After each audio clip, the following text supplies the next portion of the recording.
Welcome to this segment of Soul, Silence, and Sound. This is brought to you by BeSimply. Stars, trees, clouds, and the moon.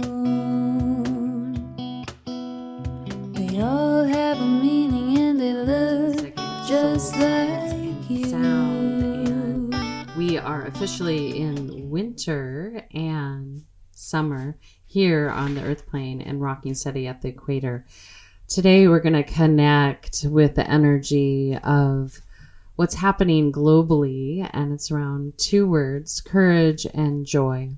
And as humanity continues to go through their transformation in these two seasons especially, we are invited to explore courage in a way that really puts to rest our fears, and then to explore joy, not the grasping joy, the temporal happiness that we might get from one moment or to the next of an experience, or love, those kinds of things, but a joy that really has a resonance that stays with you. It's the awe. And so when we can be in balance with our courage and our joy, we are able to move beyond things that sometimes hold us trapped in a certain perspective, in a way of doing things, because it's part of maybe an old aspect of ourself, or it's an aspect of our society that's going through a huge transformation. And so that word in winter, the mother energy really welcomes us to sit, to be at our still point with her. She rests. She invites us to rest. She even puts a stop to the flow of water in a certain way. There's snow, but freezing it so that we can really feel into that still point. And when we look at a meditative process, that's what we're really welcoming ourselves into, is to the unexplainable, into the void. And that's where all things exist and nothing exists. And I always explain to my students, you don't know you're there till you come out of it.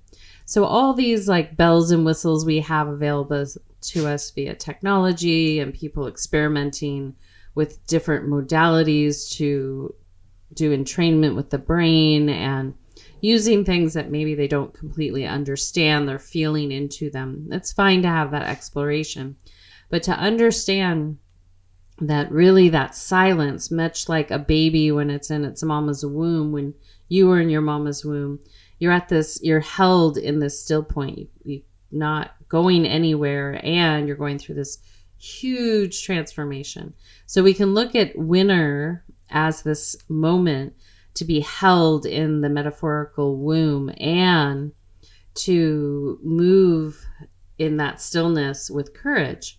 And that's what happens when we're in utero and at our death gateway, is that it could be a fearful time, or if we can navigate being still, talking less, listening more, and being with the ecosystem that we're in, then we start to have those ahas. And similar to when we go into the void in meditation, we come out and it's a transmission that doesn't have auditory, doesn't even have color, doesn't even have electrical charge. It's really miraculous.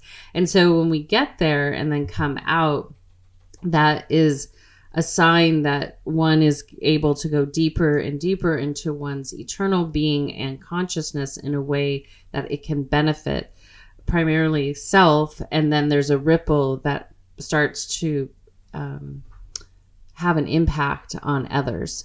And so when we look at the opposite of what's happening on the other part of the earth plane, is that there's joy, and there's this heat that can counterbalance this still point that feels rather cold and chilly, right? So we have this warmth, and it's that heart center that gives us that warmth and the joy.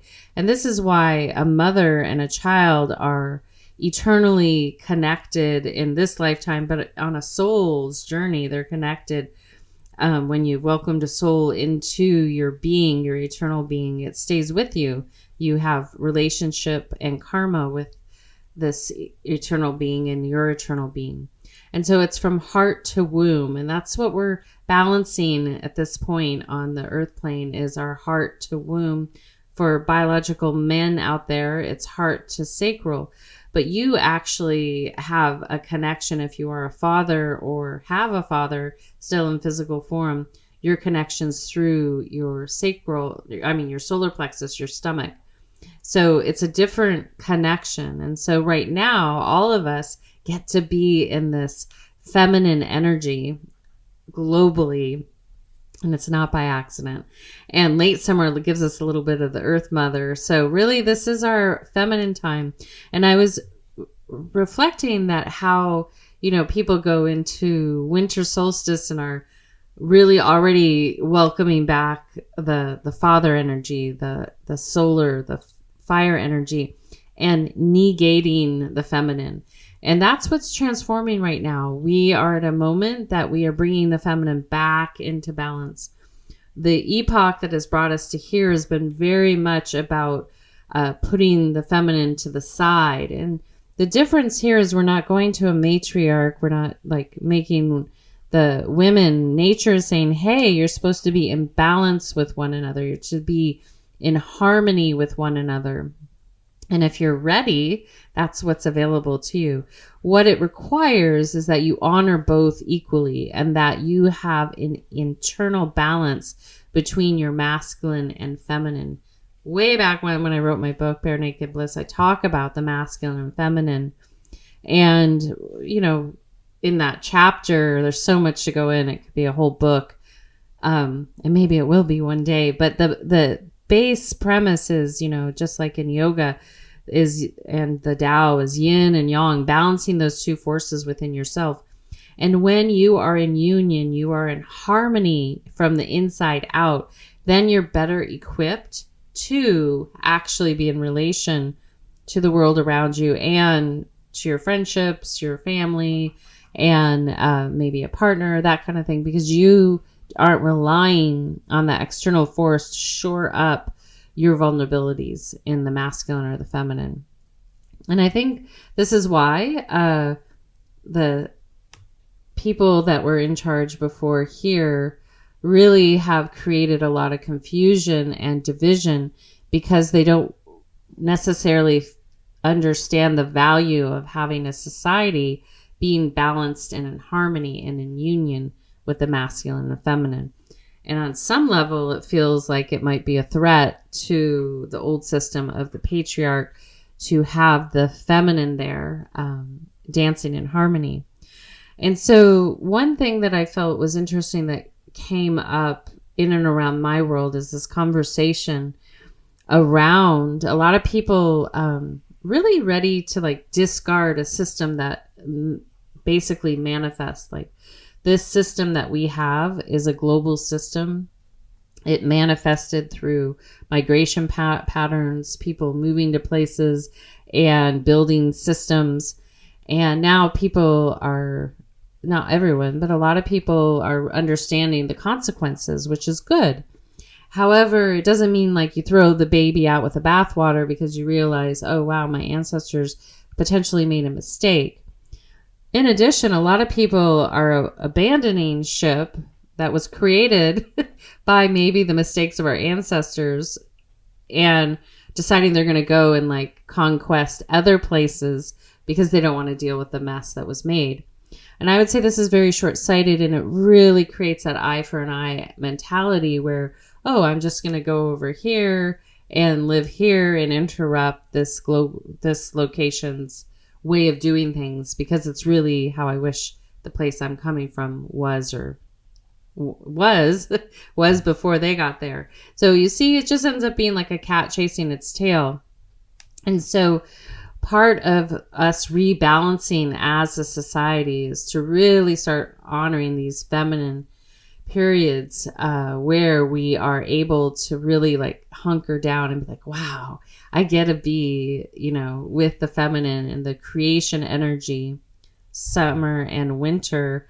And then I get to go in at fall and spring and really be in this dance with the masculine in its own right, because it's leading us to this location. And some might say, no, it's the yin and the yang. But there's subtleties. I would say this is a feminine planet.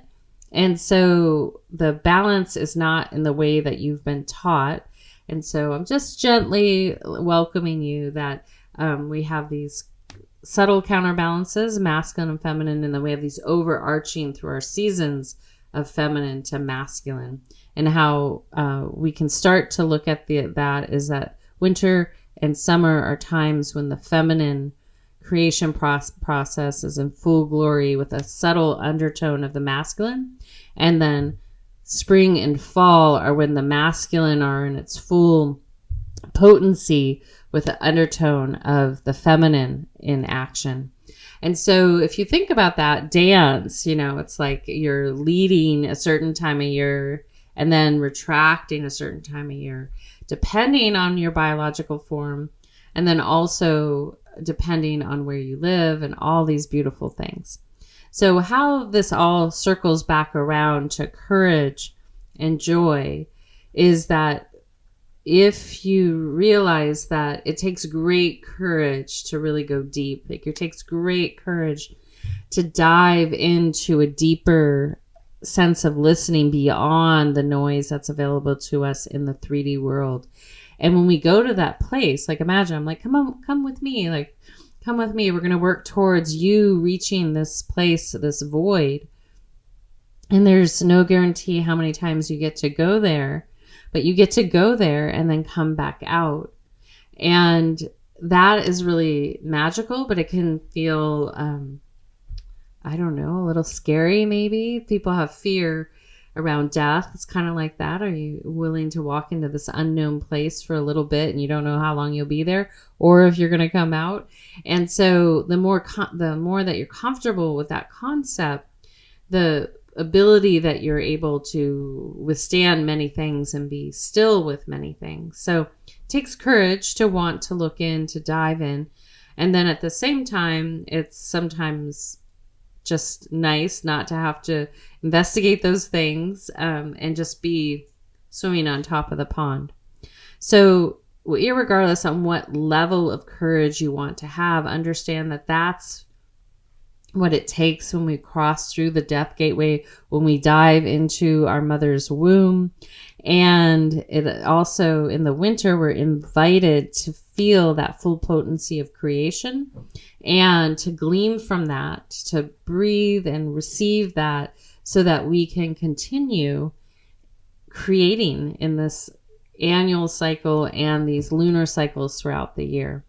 And so that's really magical and it's exciting. And I hope that you all have the courage to continue to dive into the abyss.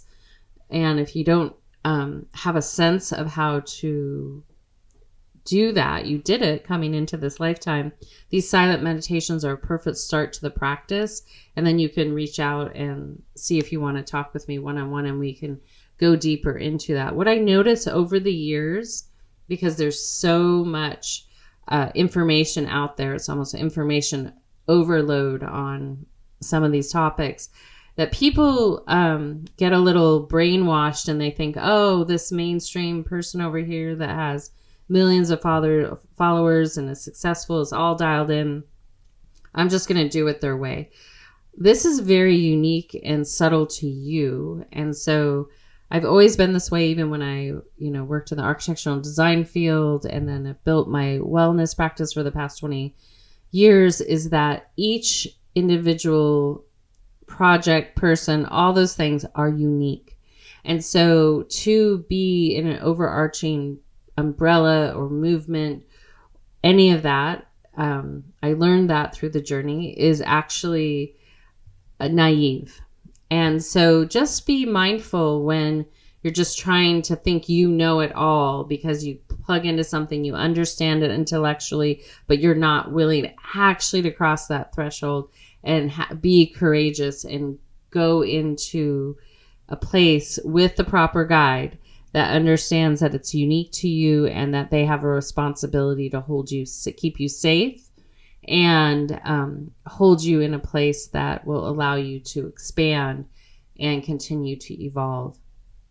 And The caveat to this is that you get to experience then true, pure joy versus that grasping for happiness. And in an Eastern perspective, anything we grasp for, anything, especially in the creation process, will potentially cause us suffering. And so you might say, well, how do I enter into this really dynamic seasonal period where creation is so potent but not grasped, like set goals, achieve things that you want to do, is that the creation becomes like a pot of soup on the stove. And that if you're willing to be present with that, then you start to have discernment without attachment.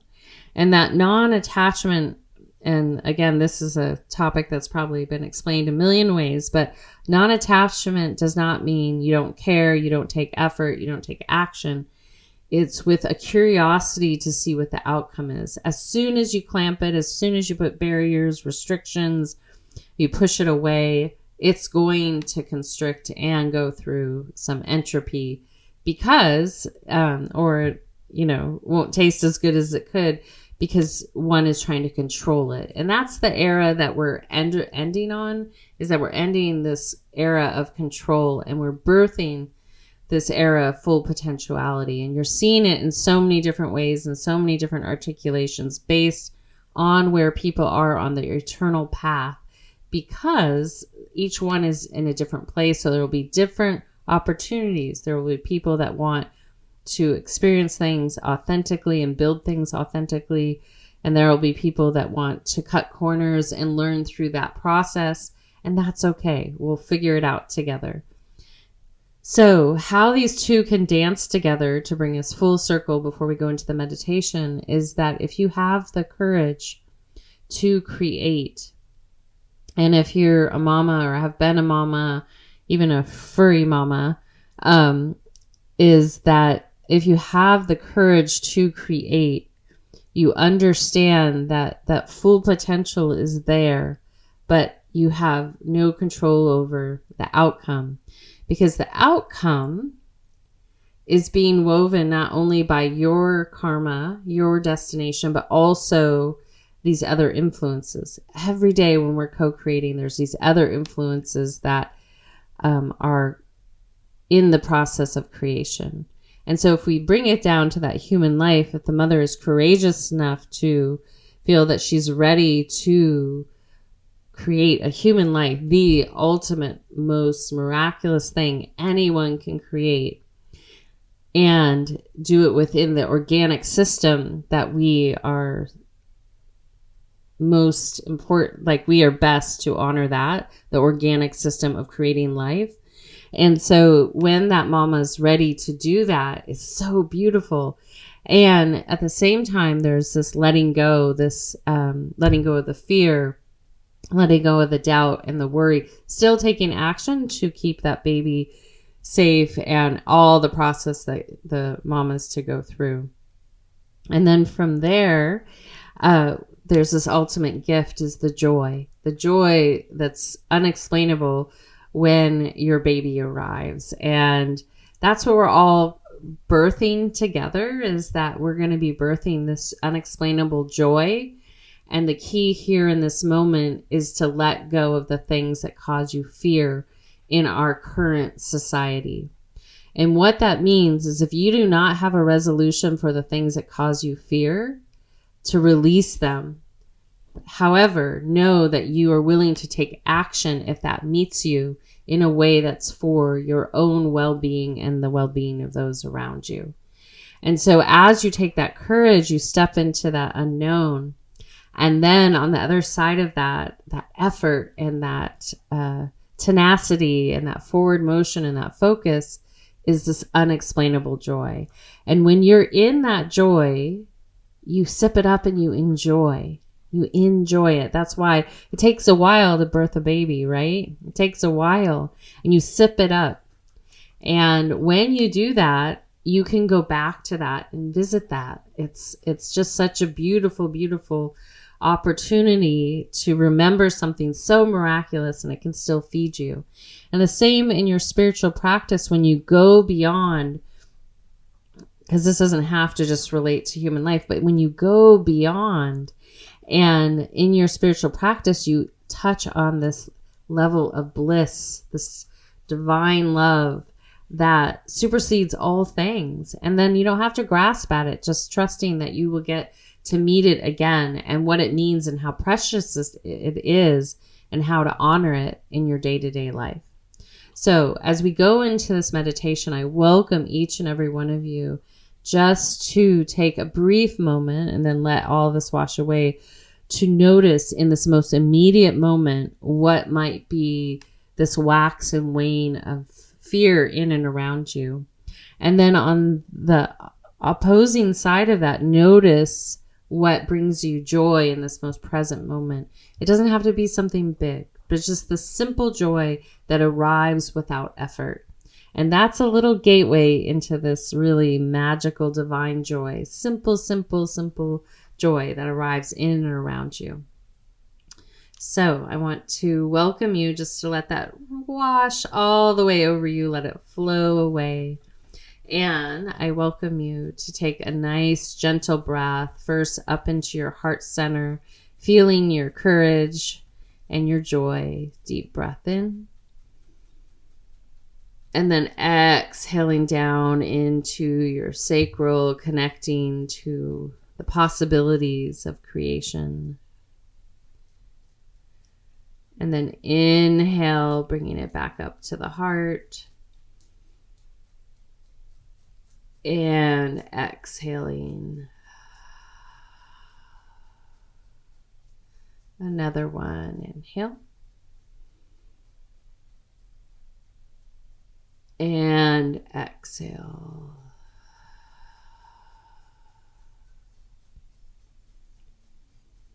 Again, inhale.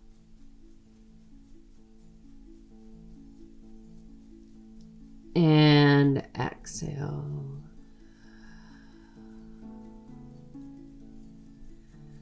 And as you continue to breathe in and out, I welcome you just to follow your natural breath.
And gently from there, I welcome you to gently lean back and recline or move fully into Shavasana, a prone position on your back with your palms facing upward as we transition into receiving sound. As you settle in, just take a nice gentle breath into the heart and out. Again, inhale.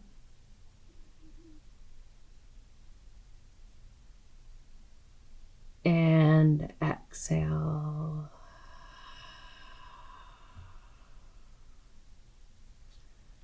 And one more inhale. And exhale. And then continue to follow your natural breathing pattern.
Ane ane ane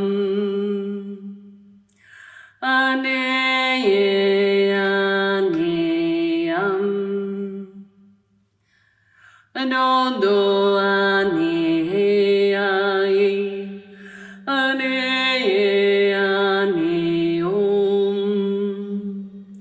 ano ane ai ane ram ane ram Anondo ane je ai ane ano ane ai ane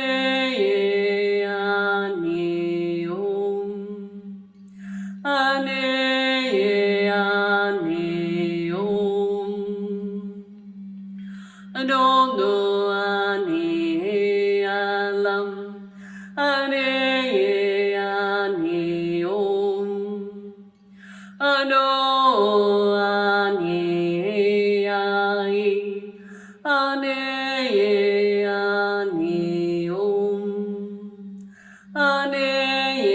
ane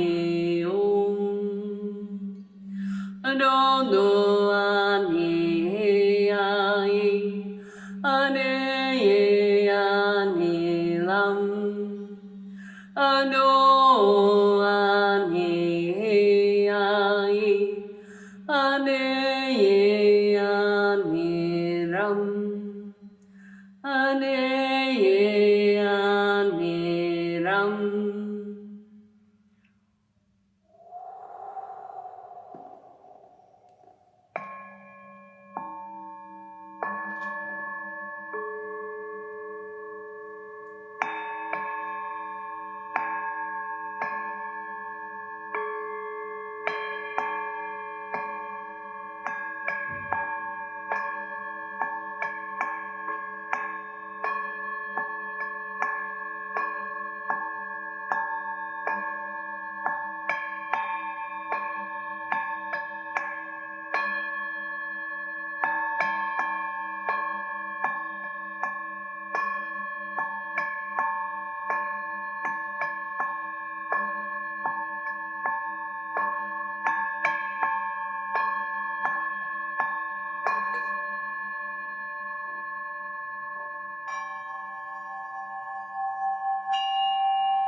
Taking a soft, gentle breath into your heart center, gently breathing in and out. Again, inhale and exhale. Another one, inhale.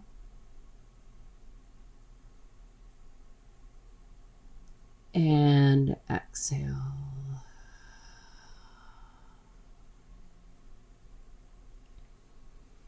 And then gently from there, taking a deep breath just into the mind and into your soul. And then gently releasing the breath. So I really, when you're ready, I invite you to come up into an upright seated position, but feel free to stay where you're at. And when you do, just take a few moments to take a couple additional breaths in and out, just to orient yourself in that position. And I want to share that if inspired during these months of freeze and run kind of energy, but not in the trauma way, but meaning that stay still and play, create, move your creation energy into action if you're in the summer season, and if you're in the winter season, to really use this opportunity to cultivate and be very inward about that creative process. It doesn't mean that you're going to ignore life. It means that you're going to build. And that's what these annual cycles, when I work with people on an annual cycle, there's many layers to it. And, it takes courage just to go under the microscope process with me, to go through that process. And then that vision that's revealed then keeps building and building. And there's many layers to go beyond there. So it's similar in meditation, and then these 2 beautiful months where we get to be in that divine creation energy if we choose, without fear, with joy, without grasping towards just superficial happiness, but just to really be courageous and wow, I want to experience this at a deeper level. And the nice thing is when you reach those levels of bliss and joy, it just reverberates and it's very precious. And then that wake that you're left, because it would be too much in our human form to hold that all the time. And that's why in certain regions of the world where tribes were vibrating at that high level of joy, they basically transcended. They moved into another dimensional field that is more supportive of that. But we can experience that here and let it keep building and wax and waning, so that eventually our societies will transcend completely as other communities have. And until then, we'll have a lot of fun dancing between worlds back and forth. All right. Well, may you have courage, and may you really sit with the opportunity to express joy in a way that maybe you're not familiar with. And the easiest way there is to start practicing a silent meditation. If you have any questions or you want any guidance through that process, reach out to me, send me an email. If you know my phone number, DM me, text me, and we'll work from there. I want to thank each and every one of you for being here in this moment. It means a lot. I also want to thank a Random Rab, Dante Marino, and Kadri Scott for your contributions. We will be coming forth, I think, on all fronts with some new elements as we go into this next solar cycle, but really for me it's the lunar cycle that will be up and coming, where those shifts start to happen once spring appears. So right now, continue to be still with me. We're going to exit out with a little Kadri Scott, and until next time, this is Suzanne signing out with a full heart, a soft gaze, a deep bow, and a namaste. Be simply.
Makes me feel